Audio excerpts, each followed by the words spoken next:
You are listening to the Two and Out CFL podcast, a proud member of the Canadian Football Podcast Network. It is the Canadian Football League. That's what I think. Couldn't it be like Canadian Football League? Like, we're going to totally embrace the Calgary heel aspect. Grab some poutine and a double-double. It's time for the Two and Out CFL podcast. Now they have to kick it out, and they do! Every week, Travis Currah. Does anybody still care about this podcast? And Brazilian Ty. Punters are people, too. Talk fantasy football, bring you the latest in CFL news, and sprinkle in a little bit of nonsense. Are you kidding? This is unbelievable! Ready, set, hunt! And we are a part of the Alberta Podcast Network, powered by ATB. Brazilian Ty Grey Cup week is officially here, and you broke your, 6-week-long detox on Saturday night. How you feeling, buddy? I feel like a hot bag of garbage. How are you going to make it through Grey Cup? Well, what I need to do is continue to keep drinking, and then that way, by the time Grey Cup rolls around, I'll have built my tolerance back up. What kind of shape are you going to be in for Two and Out Live? Terrible. So, like, par for the course. Par for the course. Two and Out Live is happening Thursday. Two and Out Live is happening Thursday. CKUA building, downtown Edmonton. Let me tell you, it is right on Jasper Avenue, right across the street from the Shaw Conference Center, right around the corner from the Spirit of Edmonton. We are going to have a ton of fun Thursday afternoon. So the doors open at 3 o'clock.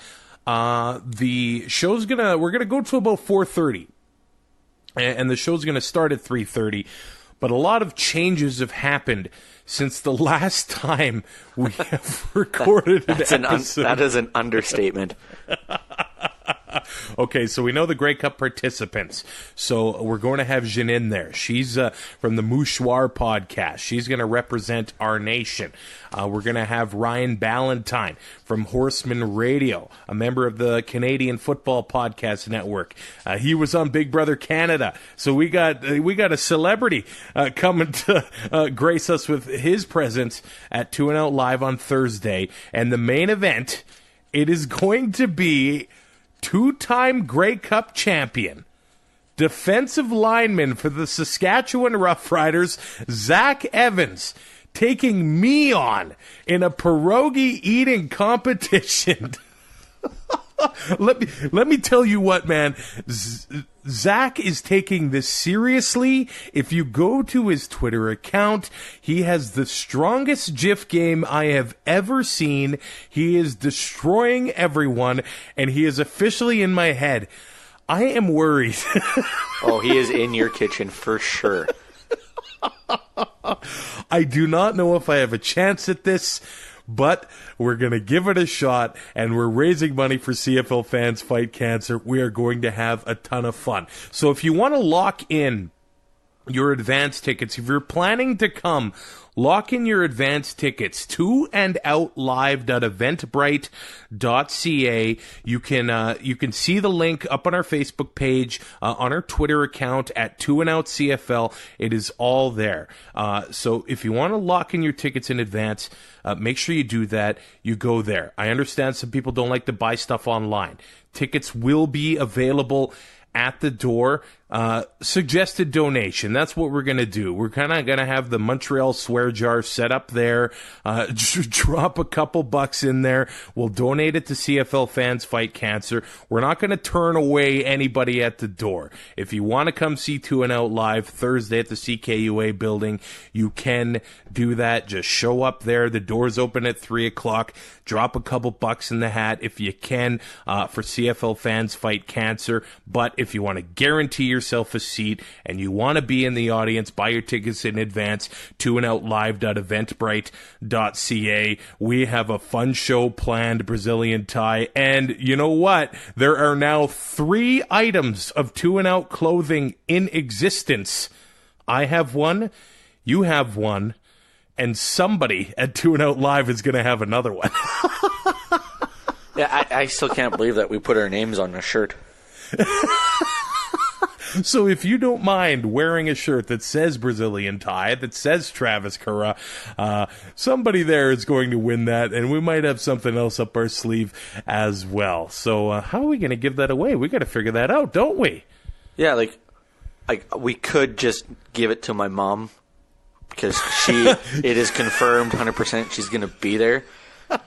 So I'm really excited about that.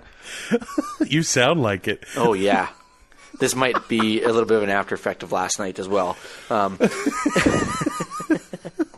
I opened it to, I got over to Mom and Dad's the day when I got home from Saskatoon, and I opened my mail, and I'm like, oh, I got a T-shirt and my hoodie's here. And my dad's like, oh, well, let's see that T-shirt.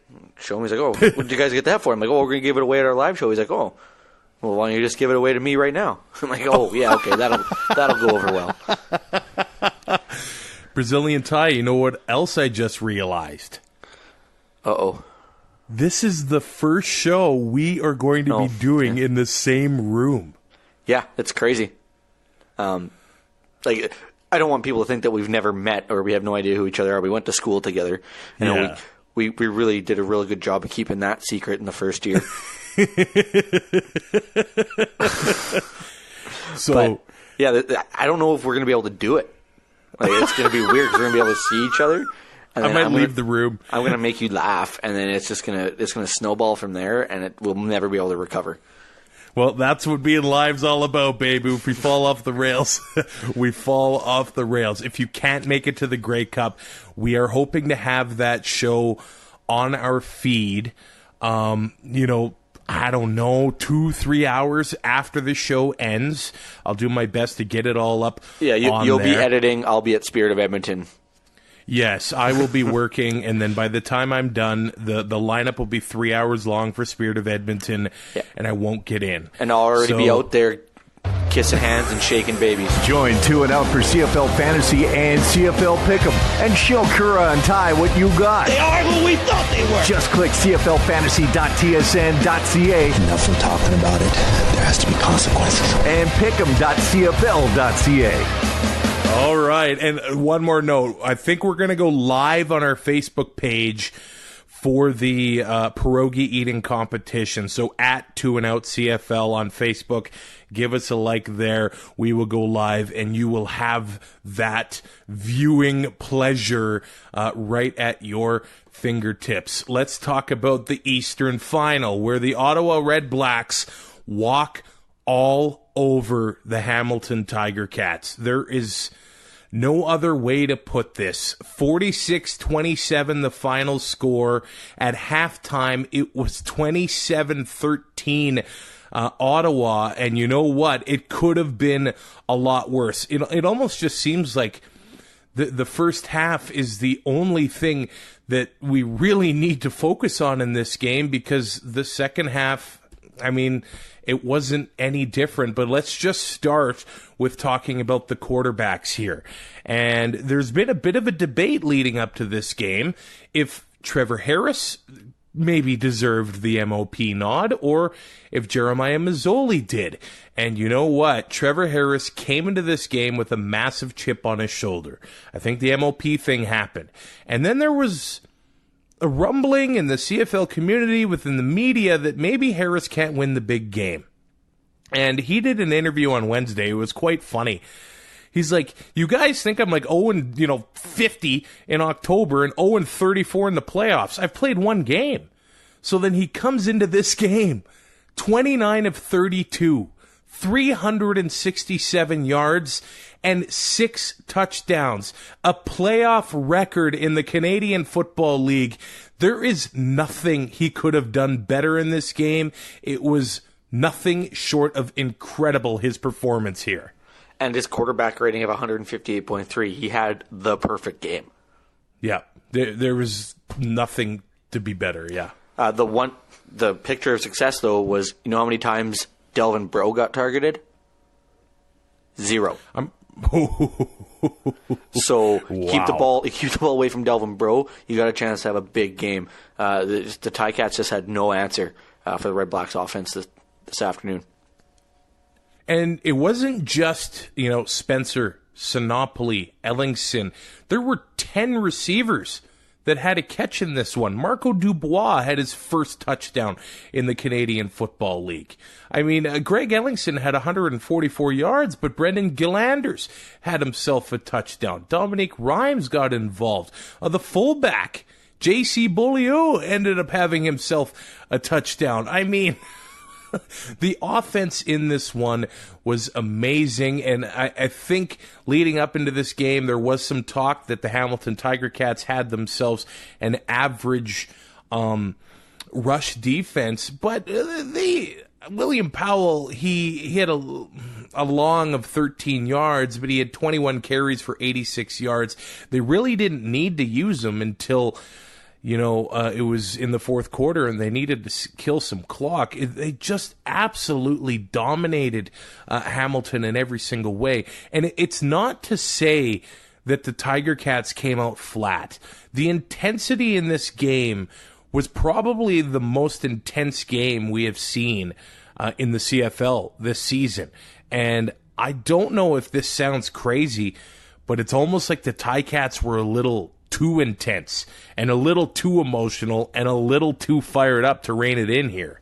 Yeah, and you have to be able to use your emotions to your advantage, and they just seemed they were super amped up, fired up for this game, and they weren't able to harness that emotion, and they got outplayed and early. And we said last week that they would have to have a good start, and every drive ending in field goals, while eventually once the Ottawa offense got rolling, which didn't take them long, they were getting touchdowns, and it just once they were up by 10, you're like, this one's over, because Hamilton couldn't make anything happen on the defensive side of the ball.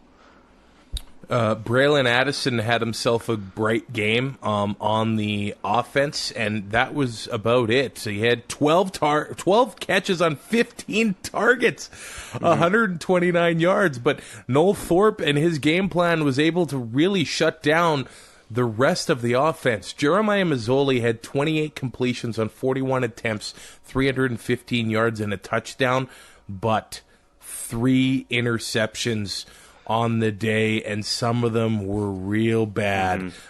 Just bad throws from Mazzoli, throwing off the back foot.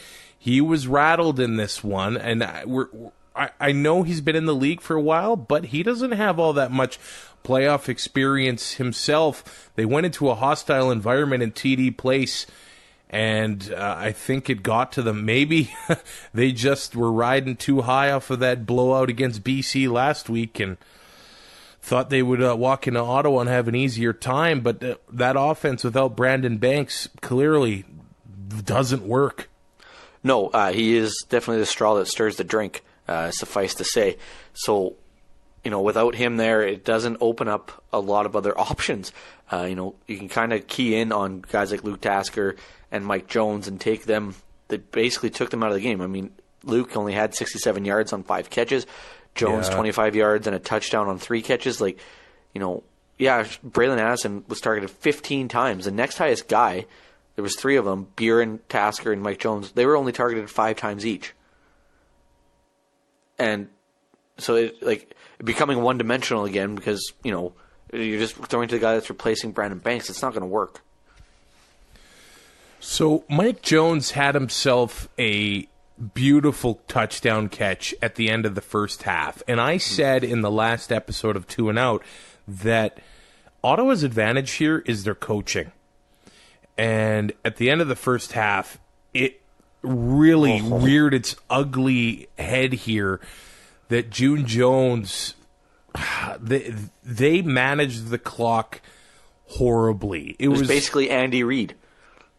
It was first down with 12 seconds left on about the 5-yard line, and they let the clock run to 0, then called the timeout, so they had to go for a touchdown to get back into this game with no time on the clock, and it was this close to being an incomplete pass. There was no reason they didn't have the time to at least take 2 shots into the end zone there. That you're not setting yourself up for success. It ended up working out, but I mean, it just shows. Yeah, it did. It just shows that the coaching staff in Ottawa compared to almost every other team in the league, maybe save for Calgary. But like you guys like Rick Campbell and the guys that they have there and Noel Thorpe, like they're so there's so much. They're on a different level than everybody else, it seems. I mean, this is going to be Ottawa's third Grey Cup trip in 5 years. Like, it's crazy how far they've come, and a lot of it is, the coaching staff that they have and the front office and these guys, and it's just game in, game out, consistently good coaching, and you don't see mistakes like the one June Jones made from that group. I saw a Rider fan say that they are cheering for Calgary because in 5 years of existence, the Ottawa Redblacks could have half as many Grey Cups as the Saskatchewan Roughriders in, 108 years or whatever it is. That just shows, Ottawa cannot let Rick Campbell go. This guy, and you know what? He's got it in his blood. He's got a pretty good lineage of CFL coaching acumen in there. But that touchdown that Hamilton scored at the end of the first half, maybe the Ticats shouldn't have been in that position if it weren't for an absolutely boneheaded decision by Jonathan Rose of the Ottawa Redblacks. So he makes a high tackle out of bounds, basically drags the receiver down by his head out of bounds, but then it got worse. This was 45 seconds left in the second quarter. He ended up, there was a melee that ensued. He ended up shoving over an official and got disqualified from the game. And there was zero reason for any of it. Intentional or not, like I assume some people are going to argue that he didn't know it was an official, and maybe there was a Ticats player standing behind the official that ended up falling over. But there was zero reason for that whole sequence to happen in the first place. You're up by 3 scores and you play like that. That was an idiotic move, and I don't think there's any other way to put it. No, it's like these guys, like the refs are not professional athletes. They do not play the game of football. That you cannot physically harm. Zero equipment on. Like, you got to be smarter in that situation. And for the people that think that he didn't do it on purpose, go back and watch it. He pushed him, and to say, well, maybe he didn't know he was an official. No, I'm not buying it. I refuse to buy it. And so, like 15 yards, and you get 25 for the disqualification, and it puts him down into Red Black's territory. And if it wasn't for that, then Hamilton might have been able to get down there, but with the time, and we saw how they managed the clock late. The only reason I thought it was going to be a game changer, I didn't think momentum was really going to shift all that much, but they would have to put a rookie in to play defensive half, and he'd get picked on. And that's what I was kind of expecting. It didn't really happen that way, or that much. It's just boneheaded to do that. I don't get it. We can talk about this now, when the Red Blacks, the final score the way it is, but at the time it could have been a momentum swing heading into the third quarter. But props go to Trevor Harris and the Red Blacks offense, because they came right back out in the third quarter and answered with a touchdown drive. They didn't allow that momentum to continue for Hamilton at all. Nope. They took a little bit of a hit there and just got right back up and punched right back. And there was just nothing this offense couldn't do today. It was awesome to watch. So then in this game, it was the first game of the playoffs where they had themselves an 8th official on the field to be watching for, headshots on quarterbacks and things like that. There ended up being a helmet-to-helmet situation on Jeremiah Mazzoli on Avery Ellis. But when you go back and watch the play, Jeremiah Mazzoli kind of did a spin move, turned around, and then it was head-to-head with the defender. What's the defender supposed to do? I gotta say, man, I would hate to be an official in this league, and I would hate to be a defender, because you gotta make that call in a split second. I can't say if I was standing on the field that, I wouldn't throw the flag myself, but you go back and you watch the play, and it's head-to-head contact, and that was getting called all last year, so I don't know what you do in that situation. I don't know what you can do. This rule, it needs to be black and white. It needs to be, if there's contact, and that's it. We don't want to start making it a judgment call, and then that's when stuff is going to get missed. So it kind of sucks in that way. But the one thing, everybody jumped on Twitter right away and was so upset. We knew this is what would happen with the eighth official and yada, yada, yada. The eighth official didn't even make that call. That was Andre Proulx who threw the flag. So that eighth official didn't come into account on that one. So I'd like the idea. It's a knee-jerk reaction. But at the same time, they need to do something. And so I'm guessing this rule is going to get changed in the offseason, and it'll be a command center issue instead of having that eighth official. But in situations like that, I don't know what Ellis is supposed to do there when Masoli just turned into him. I've always thought that if it's face mask to face mask, it shouldn't be a penalty. Or if a defender hits with his face mask, I don't think that should be, because you're not hitting with the crown. It's not like it's malicious. So, stuff like that. But then again, you're bringing in judgment calls, and that's just going to lead you down a path where you don't want to go. And you know what? The CFL probably should have 8 officials on the field anyway, because there are 2 more guys on the field at one time than the American game, and the field's bigger. So you're counting on the same amount of officials to cover that much more real estate and 2 more bodies. So, they did what they did, but an 8th official overall, I think, does make sense. And it looked like, in both games, they had some real officiating experience on the field. And, the more experience you can have, the better it was. And you know what? Overall, I thought that Andre's crew called a good game. There was really that only blemish. And what I like about his crew is that they're very decisive and they know what's happening. They don't, huddle and have their little meetings and slow the game up. They make their decision and then they move on. So I will give them props for that one. Last episode, we talked about field position being a key in this game. Well, it turned out Ottawa was the one working with the real short field, and when that happens, then they're going to torch you, and that's what they did in this one. One more note, Lewis Ward's streak comes to an end from 44 yards, and he actually missed an extra point as well, but they played a feature on him in the pregame show. It was just awesome, showing how he was, security at the Grey Cup last year, and it was just awesome, the tenacity and the dedication Lewis Ward has shown to get back here. It's probably good that the streak ended in a game like this than, with the situation more dire. The only thing is that the streak is still alive because it's a regular season record. So the regular season record will live until next year. You are right. Yeah.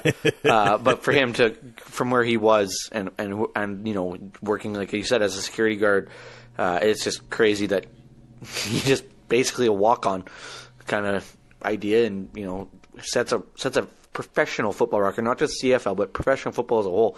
It's just amazing to watch this guy play football and to kick, and rightfully deserving of the most outstanding special teams and rookie award nominations that he got, for sure. I kind of think the biggest question for the Hamilton Tiger Cats heading into the offseason is their coaching. I'm not saying that June Jones and Jerry Glanville and company are bad coaches, but they are not options for the long haul. I don't know if there's an argument that or anybody that would say that they are options for the long haul. I want Jerry Glanville to stick around for as long as possible. I like me some Jerry Glanville. He is the coolest man on planet Earth. His defense got lit up in this one. But do you think the Tiger Cats make that move to Orlando Steinauer? Because you know that there are going to be other teams, maybe BC, taking a run at Orlando Steinauer in this offseason to get him on their sidelines. I think with the success that Hamilton has had with June Jones at the helm in the last 2 years, when he came in, they were 0-8 or whatever it was, 0-9 last year, and this football team has completely turned around.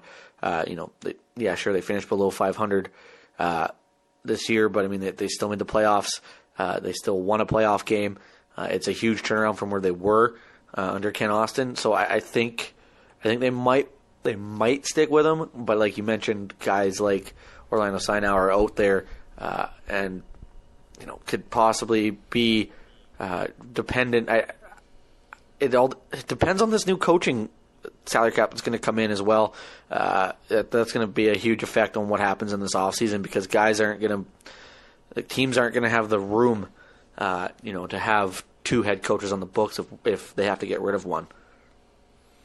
Yeah, and I guess it's all up to June Jones. I think the Tiger Cats would probably welcome him back, but it's up to him if he wants to stick around. And you know what? It kind of seems like he likes playing in the CFL, and he really wanted to get himself a Grey Cup this year. So I think it's cool to see coaches of that caliber, Glanville, Jones, wanting to win a championship up here and showing that, hey, it's not easy.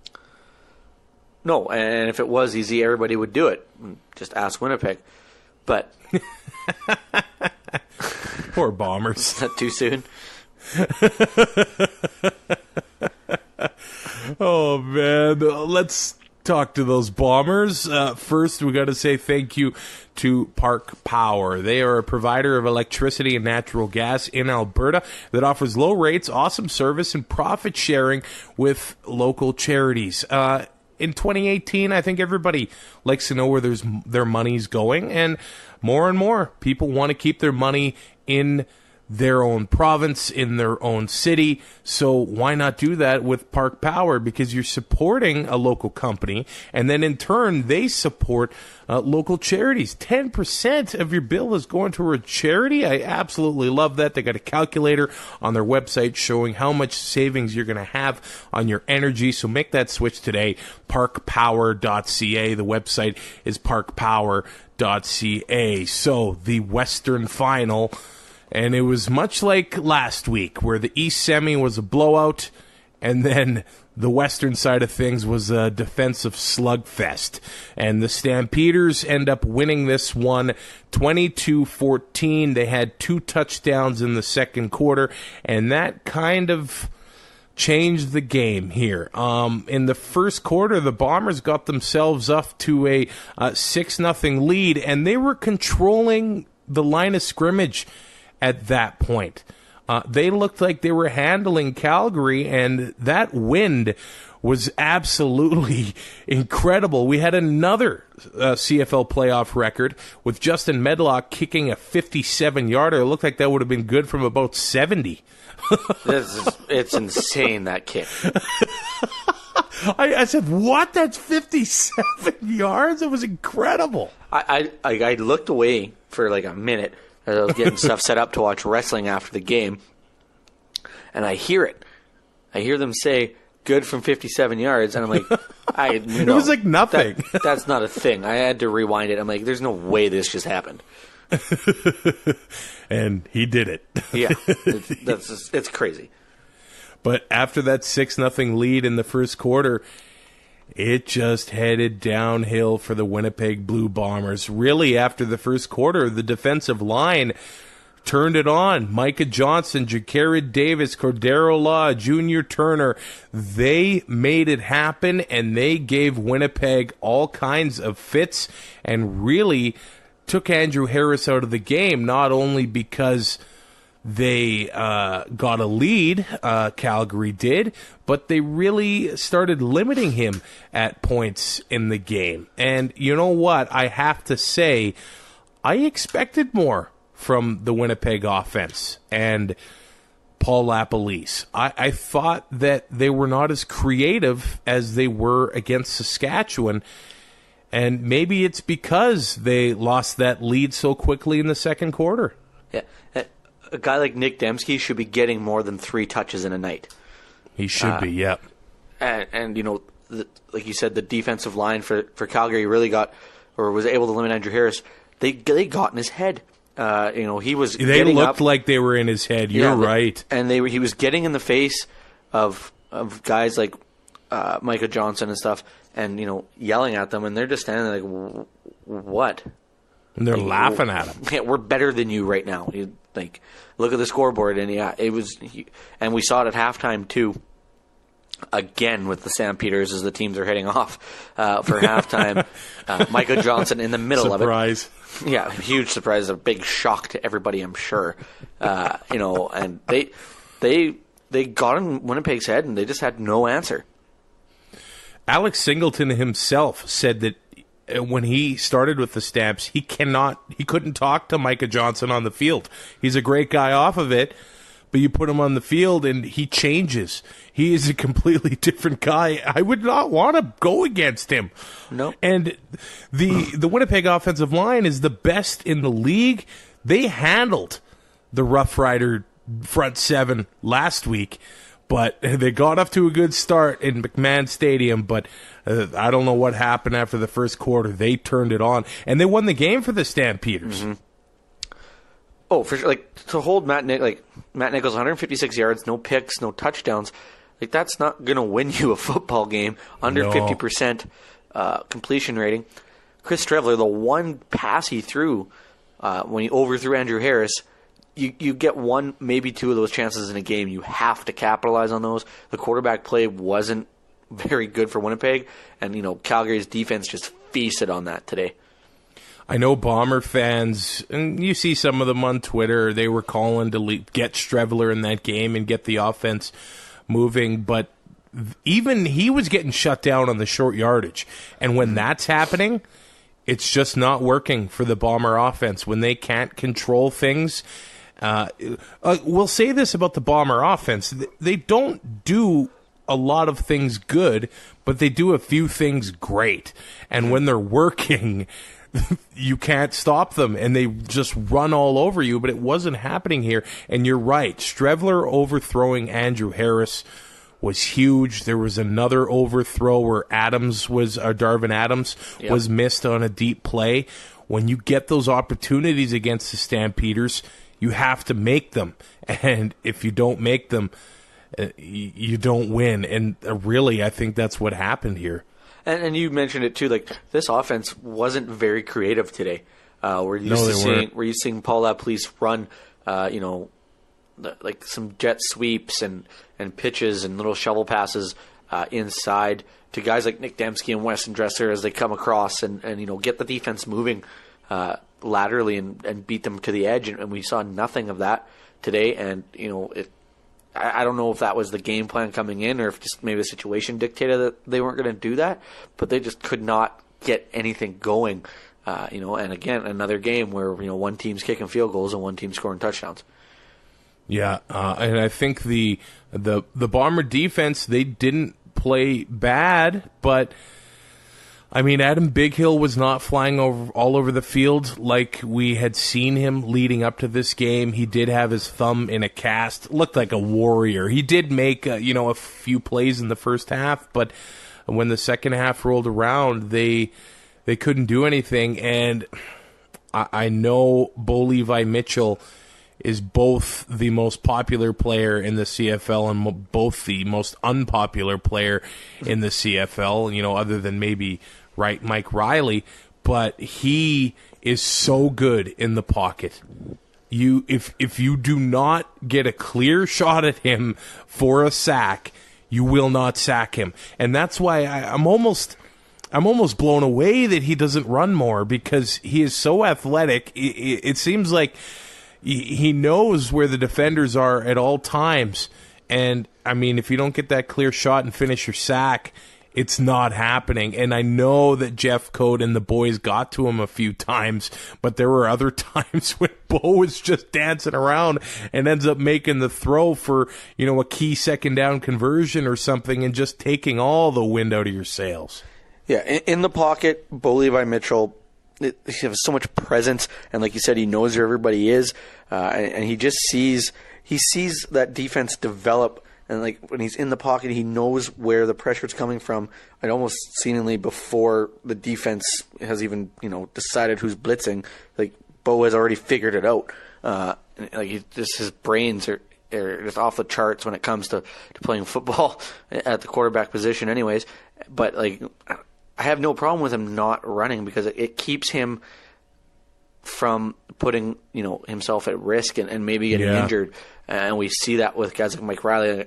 When he runs, everybody kind of holds their breath because he doesn't slide. So, I mean, he's taking a lot of extra hits.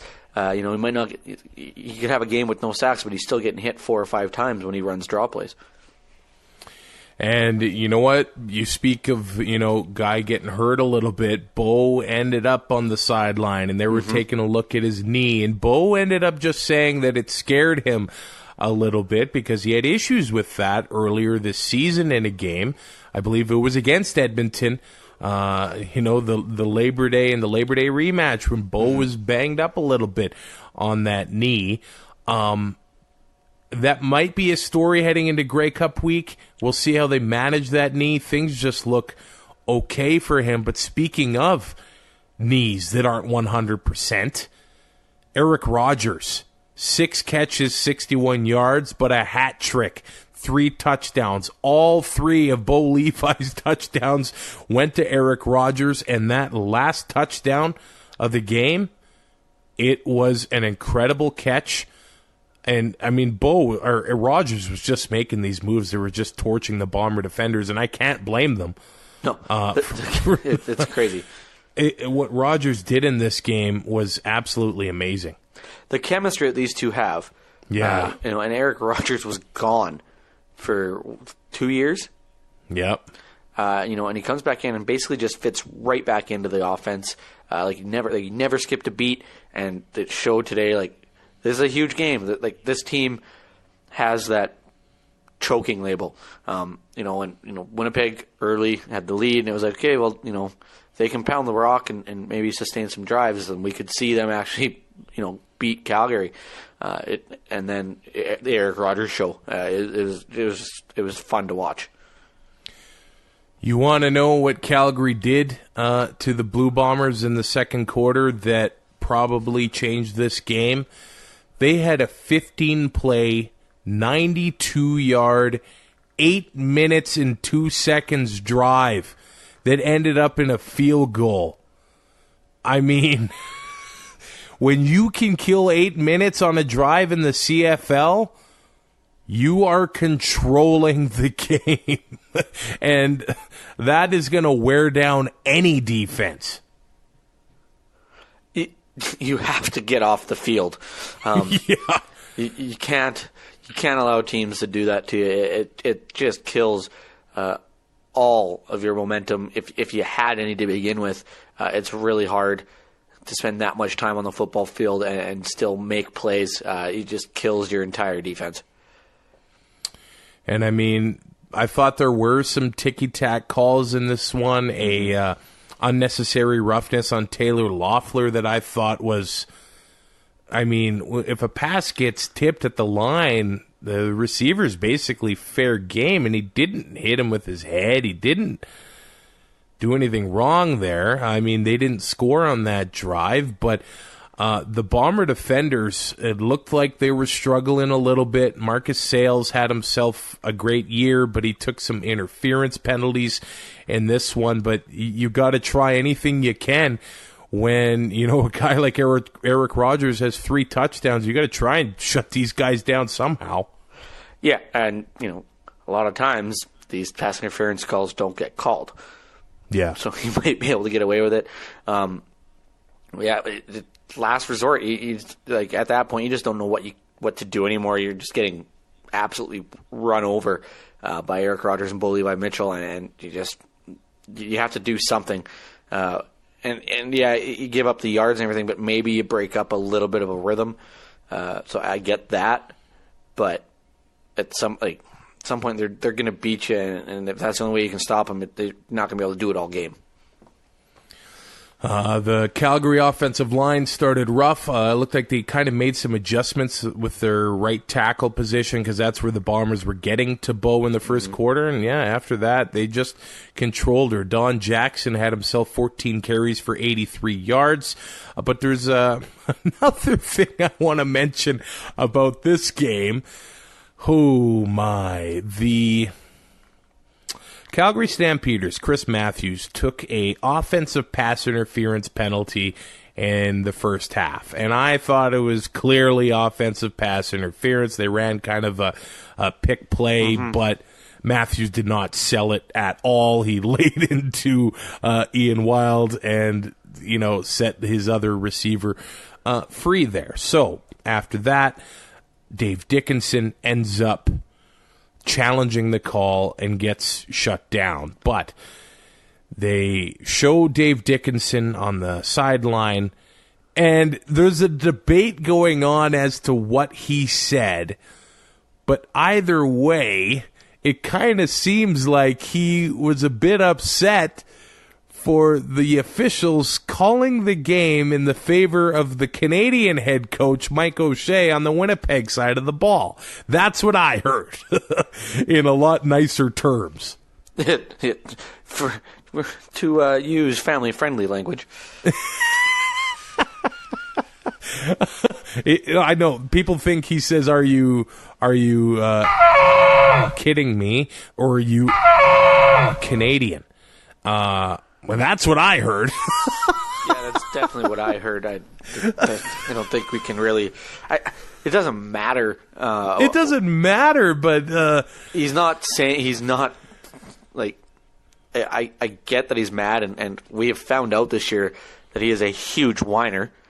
Oh yeah, so the live mic games at least helped us with that. I almost have to turn it off when he's on the live mic because I can't handle it.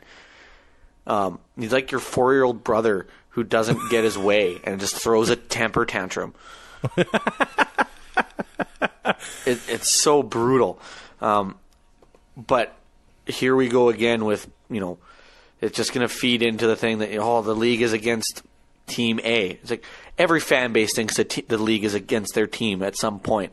But I never knew coaches did. Yeah, right? So now this is just going to fuel that fire even more. Because this is the way a fan works. If there are 10 penalties in a game, there are 7 against one team, 3 against the other. They think that the refs is out to get them. That's not how it works. They don't just... Not in professional sports anyway. They just don't call 5 plays or 5 penalties a team just to keep it fair or just to keep it even. If that were the case, there'd be no calls. Well, yeah, I don't... I'll never... believe the only league I think that's fixed is the NHL for obvious reasons, but in professional sports, I've never understood the thinking of the league is like why would the league not want a team to be successful? If a team is successful, then that's going to make the league more money. So it makes zero sense to me. It's just. We see it in Saskatchewan all the time. That it doesn't matter, they hate every official, and it's okay, whatever. But at some point, it gets a little ridiculous, and you have to look at the game and be like, "Well, no, that is a penalty. Maybe you got that one right, and that one is a penalty." It's like, just shut up. Like, what's the big if you think there's a huge conspiracy, you got issues because there's not. Now, if you want to think a hockey ref in a minor midget league is against the visiting team, you're probably right. You can look at the game sheet. There's probably a case for that. You can look at a game sheet and see, each team had 9 penalties, but at one point the away team took 8 straight penalties in one period. It's like, I doubt it happened that way. One more thing I will say about this game.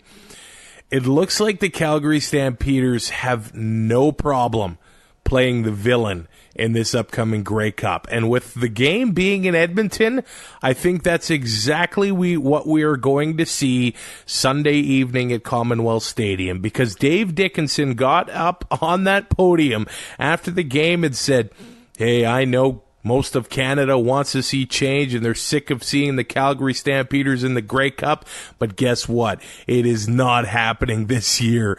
They're playing the villain heading into this game, and I think they are embracing that. I love a good heel turn. Oh, who doesn't? It's the Who best. does not love that? It is the Well, best. I'm not going to... I don't know if that's really a heel turn for the Stampeders. It's more of, sticking the heels in and reaffirming that. Yeah, it's once you've already turned, and then you still keep beating the guy with the chair. Yeah, absolutely. So, Commonwealth Stadium, I know it's only a few hours away from Calgary, but I think we're going to see what we've seen the last few years. Overwhelmingly, people in the stands will be cheering for the Ottawa Red Blacks. There is a chance that some Calgary faithful make the trip up the QE2, but I saw more people complaining that it was too cold in Calgary to go out to the game. My stat sheet says there were 29,000 people there. It was +4. Yeah, I said it 2 weeks ago. Are we whining about this? 29,000 people. What's wrong with that? Buy a winter jacket. We all have them. I think we do. Do you have a toque? I have like 4. I have 4 winter jackets. And you know what? I'm probably going to bring one for Grey Cup. That's probably a good plan. Because I didn't in Regina, and that sucked. So, if we look at the weather heading into the Grey Cup in Edmonton, it might be a bit of a factor. Wednesday in Edmonton, +9 is the high. Saturday, the high, -9. So, Sunday at the Grey Cup, we're going to have some more whiners, but that is okay. It is the Canadian Football League. That's what I think. Couldn't it be like Canadian Football League? Like, we're going to totally embrace the Calgary heel aspect. Oh, Brazilian Ty, how did you do in Pick'em this week? I don't want to talk about it. I went 2-0. How did you do in fantasy? I hit it out of the park. Fantasy? I had a good start with Braylon Addison. I was like, oh, here we go. And then, we'll see Andrew Harris run all over the Calgary defense, and, Nick Dembski get some looks, and none of that happened. I had 88.8 points, which is better than 2/3 of my regular season weeks. Oh, my goodness. With 2 less players. But having Trevor Harris and Braylon Addison on my team definitely helped me when it comes to fantasy. When your quarterback gets 38.7 points, that definitely helps. Your quarterback almost outscored my team. Oh, yikes. And Matt Nichols at 7.2. Ooh. And Nick Dembski at 4.9, Andrew Harris at 12. Come on. That hurt. Yeah, the fix is I'm wishing we would have played this one for money, because I'm running away in the group. Oh, yeah, it's not even fun anymore. Oh, we are a part of the Alberta Podcast Network, powered by ATB. There is a podcast in the network for everyone. Check out Assumptions. It's a Christian and an atheist having a polite conversation. Kind of. Daniel and Kyle are your hosts. And in 2018, when people with opposing views can have a polite conversation, are pigs flying? So check out Assumptions in the Alberta Podcast Network. The next time we talk to you, we'll be 2-Out live at the Grey Cup, the CKUA building. Get your advance tickets, 2-Out live at eventbrite.ca. Tickets, all the money goes towards CFL Fans Fight Cancer. Janine from the Mouchoir Podcast, Ryan from Horseman Radio, and Zach Evans from the Saskatchewan Rough Riders will be at 2 and Out Live. Brazilian Ty, you're a betting man. I have seen multiple different betting lines online. The early one was Fake Gainer set me at a 3.5 point underdog. Where do you put the line? Well, it all depends on what format we're using.